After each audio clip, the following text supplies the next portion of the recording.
আসসালামু আলাইকুম। আপনারা সবাই কেমন আছেন? আশা করি ভালোই আছেন। আমরাও সবাই ভালো আছি। আজকে আপনাদের রাঁধতে দেখামু মুরগির গিলে কলিজা।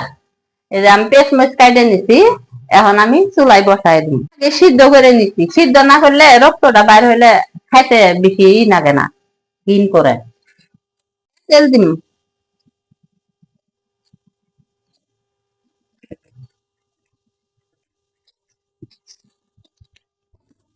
হয়েছে তো, তেল গরম হয়েছে, কয়টা জিরে দিয়ে নিম। জিরে গুলা হোক, হইলে পরে আমি পেঁয়াজ দিয়ে নিব। জিরে হয়ে গেছে, আমি পেঁয়াজ গুলো দিয়ে নিব।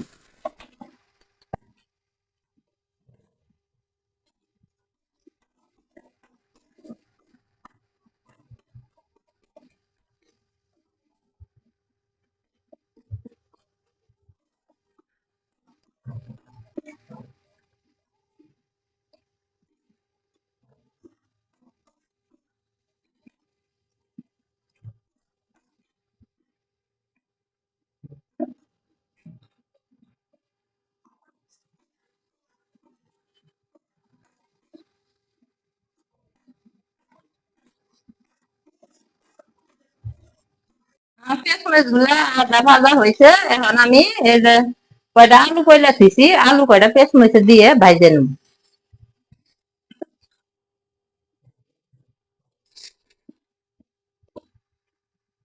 একটু নুন দিয়ে নিলাম, নুন না দিলে আলুটা ভালো করে ভাজা হবে।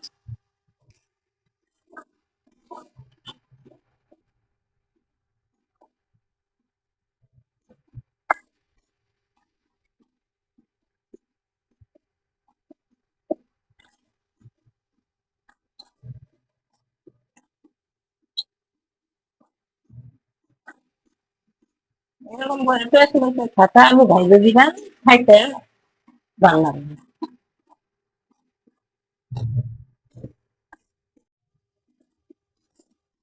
দেখেন কত সুন্দর করে আমি আলুগুলা পেঁয়াজ ভাজে নিচ্ছি। এখন আমি মশলা গুলা দিয়ে নিব।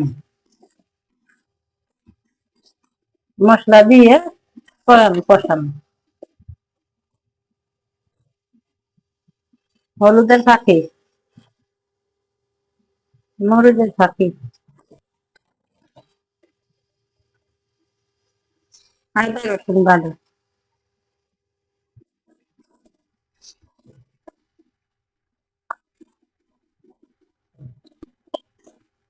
সুন্দর করে কিছুক্ষণ একটু ভাইজে নিই, ভাইজে নিয়ে পরে আমি পানি দিয়ে নিই।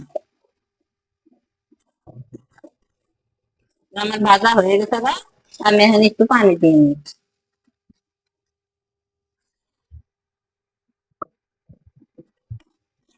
এখন আমি আবার সুন্দর করে কষাই নিই।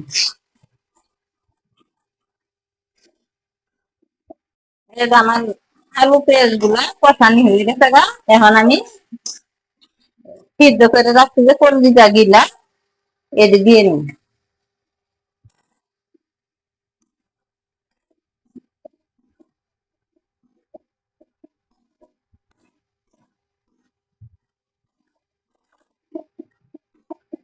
কিছুক্ষণ আমি নাইড়ে চাইড়ে ভালো করে কষাই নিই। তরকারি কষানি হয়ে গেছে গা, এখন আমি ঝোল দিই। সুন্দর করে কষাই নিচ্ছি, এখন আমি ঝোল দিয়ে দিই।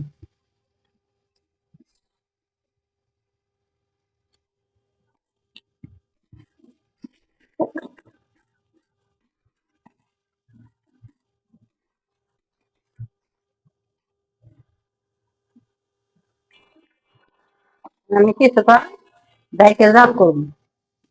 আমার তরকারি হয়ে গেছে গা, এখন আমি নামাই নিই। দেখেন কত সুন্দর হয়েছে।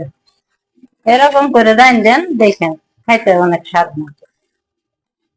এখন আমি তরকারি দিয়ে নামাই নিই।